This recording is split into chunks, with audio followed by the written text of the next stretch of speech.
فرمایا ان اللہ اشترى من المؤمنین انفسهم واموالهم بان لهم الجنہ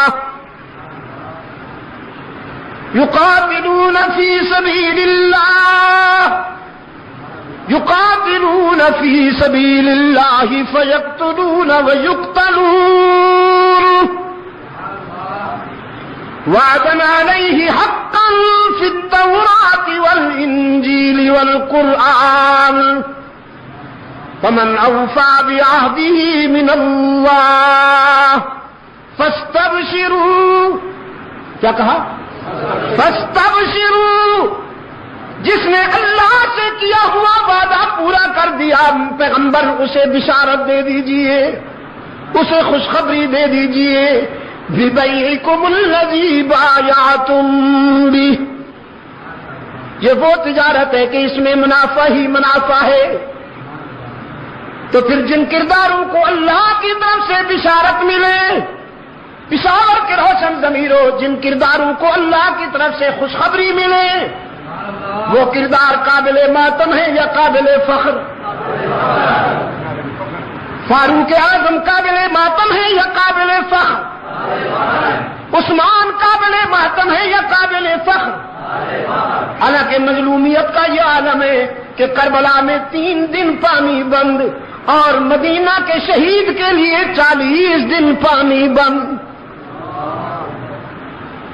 مظلومیت کا یہ عالم ہے کہ 3 دن حضرت عثمان کی میت پڑی رہی بے گور و کفن.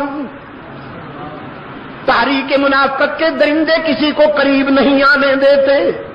میں نے رات بھی کہا جو کنواں خرید کر کے امت کے لیے وقف کیا اسی کنویں کا پانی بند، جو مسجد خرید کر کے توسیع کی اور عمارت اس کی بنائی اسی مسجد میں نمازوں پر پابندی لگائی گئی. اور شہادت کے تیسرے روز رات کی تنہائی میں عثمان ابن عفان کو جنت البقیع کے ایک کونے میں دفن کر دیا گیا.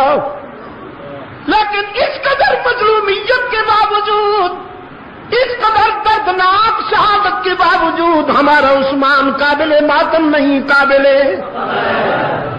سیدنا علی بھی قابل ماتم نہیں، قابل میں سچ کہتا ہوں میرا پیارا حسین بھی قابل ماتم نہیں، قابل فخر ہے.